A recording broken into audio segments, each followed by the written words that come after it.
Bonjour, aujourd'hui, histoire de sortir lire, je suis venu ici au point 47 degrés 11 minutes 22 secondes nord et 1 degré 32 minutes 12,721 secondes ouest. Nous sommes le 7 septembre, il est 13h54, il fait 32 degrés, le ciel est voilé. Et sous ce voile, on ressent, en tout cas ici, un espèce de dôme de chaleur.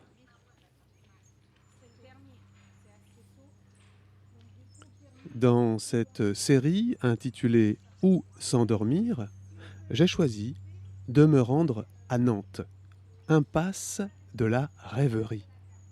Mais cette tentative s'étant soldée, elle aussi, par une impasse, j'ai choisi d'installer mes micros en face, de l'autre côté de la Sèvre, qui, faut-il le rappeler, est l'anagramme du mot rêve au pluriel.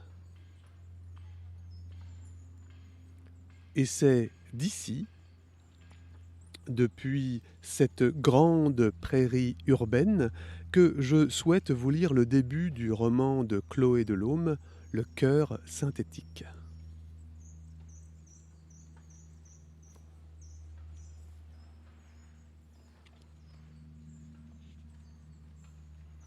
Premier chapitre, une chambre à soi. Le cœur d'Adélaïde cogne douloureusement, comme s'il avait été frotté avec du papier de verre. Pour autant, elle sourit en défaisant ses cartons. Elle a son lieu à elle. La voilà autonome. Ici sera son royaume. Ce 2 pièces est parfait, bien qu'il soit minuscule. Ce qui écorche son cœur, c'est l'effet du divorce, même si Adélaïde en est à l'origine. C'est dans le tribunal que ça a commencé. Depuis, ses ventricules n'arrêtent pas de peler. Adélaïde le sent et pense que son cœur mue, dernier lambeau de l'amour qu'elle avait pour Elias. Dessous, une peau toute neuve, en attente d'autres émois. L'enveloppe se trouve à vif d'être mordue par le vide. Personne ne pense à elle et elle ne pense à personne. Depuis l'âge de 15 ans, c'est la toute première fois. Jusqu'ici, elle quittait un homme pour d'autres bras. Adélaïde, toujours, a été amoureuse. Ces 7 dernières années d'Elias, jusqu'à ce que la routine lui use l'âme et les nerfs. Adélaïde déballe ses affaires et s'étonne que toute sa vie tienne dans si peu d'espace. Elle a 46 ans et ne possède rien mis à part plein d'habits et 7 bibliothèques. Des Billy d'Ikea, qu'elle orne de guirlandes, de papillons sous cadre, de babioles mexicaines, de lampions japonais. 2 passions dans la vie, les livres et les chaussures. Dans son ancien appartement, Adélaïde avait une chambre d'amis qui lui tenait lieu de dressing. Un double salon, un coin lecture, tout ça, elle le devait à Elias, qui en était propriétaire. Avec son seul salaire, Adélaïde peut louer 35 mètres carrés dans le 20e arrondissement de Paris.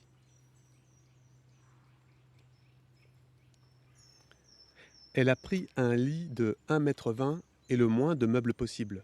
Une table, 4 chaises, pas de canapé. Partout les porte-emplois, les malles débordent, le peu de placards implose. Les livres recouvrent chaque pan de mur, grignotant la surface au sol, s'imposant ci et là par piles en table d'appoint ou en colonnes. Bottes, bottines et baskets, pyramides dans l'entrée. Dans les angles de la chambre s'amoncellent les sandales, ballerines et escarpins. Une impression de Capharnaüm, que rien ne pourra endiguer. Image d'une boutique de seconde main, sensation d'habiter un rayon d'Emmaüs. Adélaïde savait à quoi elle s'exposait. Quitter Elias, c'était renoncer au confort, voir son niveau de vie chuter considérablement. Elle se veut seule et libre, désormais affranchie du carcan conjugal. Il est 20h50 et elle est bien contente d'avoir sauté le repas. Le corps d'Adélaïde s'étend voluptueusement sur le lit de 1,20 m, recouvert de coussins. Solitude inédite, poitrine gonflée d'ivresse. Ouverture du champ des possibles, l'avenir se fait accueillant et enfin mystérieux. Elle s'ennuyait avec Elias, chaque jour éternel recommencement. Il lui semble aujourd'hui, à ce moment précis, qu'elle a repris le contrôle sur sa vie, se permettant de repartir, pour de vrai, à zéro. Adélaïde jouit du silence, palpe cet instant en suspension. Elle a un peu le vertige, beaucoup d'excitation. L'inconnu lui est accessible, la voilà prête à s'y lancer.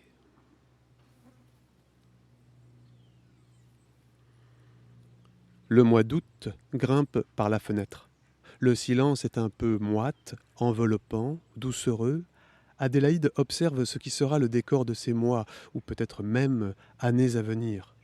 L'étroitesse de sa chambre la saisit au gosier. Elle se dit « Oh non, par pitié, des mois, pas des années !» Aussitôt dans son crâne surgissent des scénarios permettant de la reloger. Un homme propriétaire d'un grand appartement, un homme juste locataire avec un bon garant, le numéro gagnant à l'euro-million. Adélaïde se dit, pour se donner du courage, ce n'est que transitoire, et au moins j'ai la paix. Le téléphone ne sonne pas, et les réseaux sociaux sont ce soir désertés. Adélaïde déjà a besoin de parler. Elle a rarement habité seule, jamais plus de 6 mois, et elle était plus jeune, ça remonte à si loin. La dernière fois, avant Elias, elle vivait mal la solitude, tellement mal. Elle touchait le fond de la piscine, avant Elias, la dépression. Se retrouver seule avec elle-même ne constitue pas le problème c'est l'absence d'amour. Adélaïde se dit « je vais rencontrer quelqu'un ». Elle ajoute, à haute voix, « quelqu'un, c'est obligé ».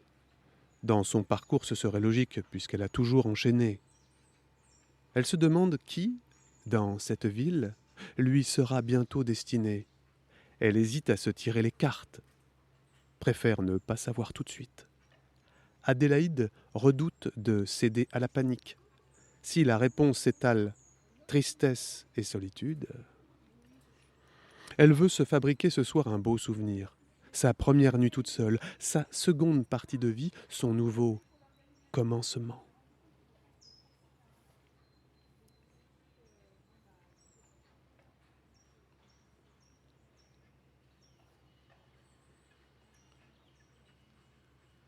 Adélaïde se lève et met de la musique.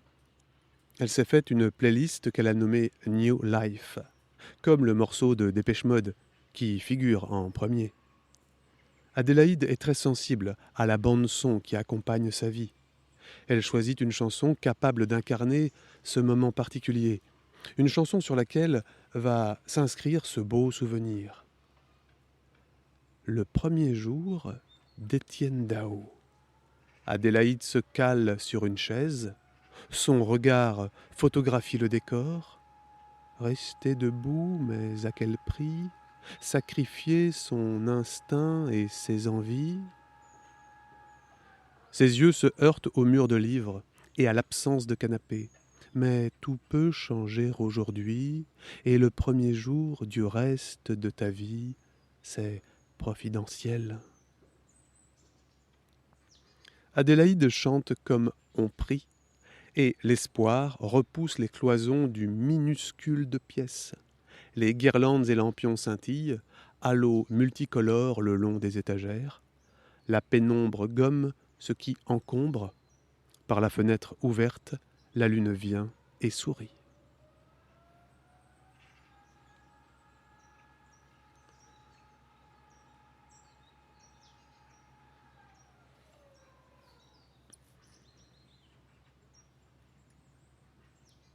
Les muscles d'Adélaïde peu à peu se détendent. Les deux plus grandes causes de stress sont les séparations et les déménagements.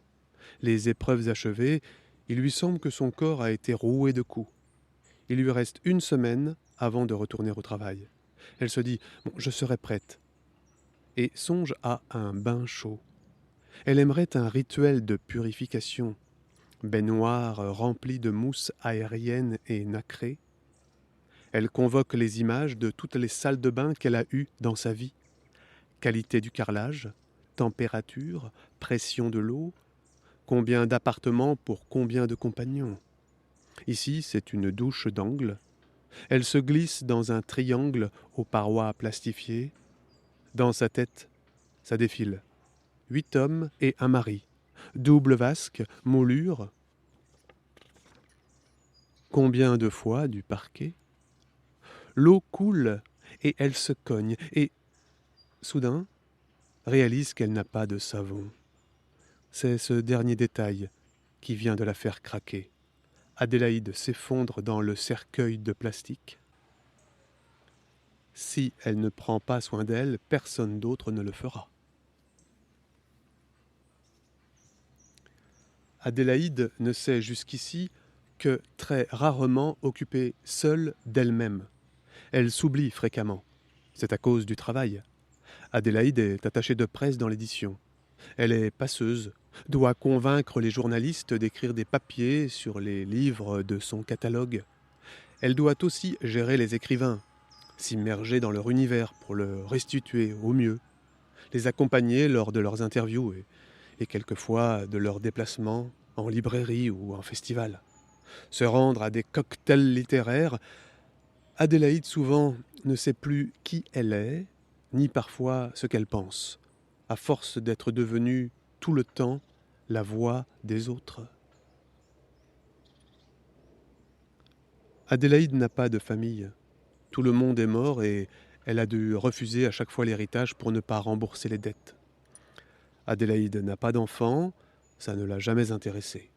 Si elle avait eu un enfant, elle serait moins seule, mais emmerdée. Adélaïde ne regrette rien. Chez elle, c'est une question de principe. C'est toujours elle qui change de vie. Elle est moteur et non victime. Elle a confiance en son destin, se croit protégée par Aphrodite. La déesse de l'amour ne l'a jamais lâchée. Adélaïde est sûre que très bientôt quelqu'un va venir à sa rencontre. Adélaïde a tort. Si elle tirait les cartes, elle en serait informée.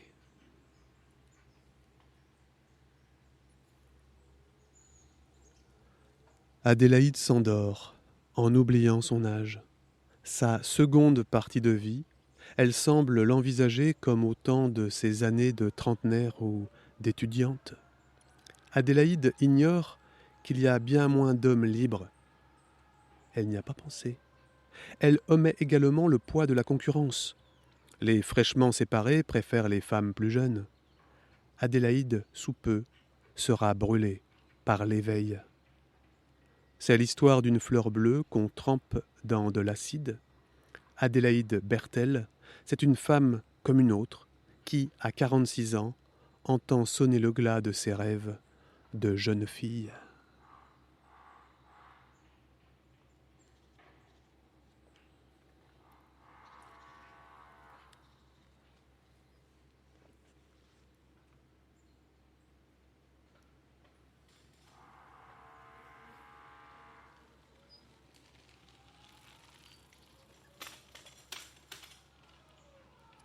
Eh bien, maintenant, je vais rentrer, et la prochaine fois, je vous ferai un petit signe avant de sortir lire.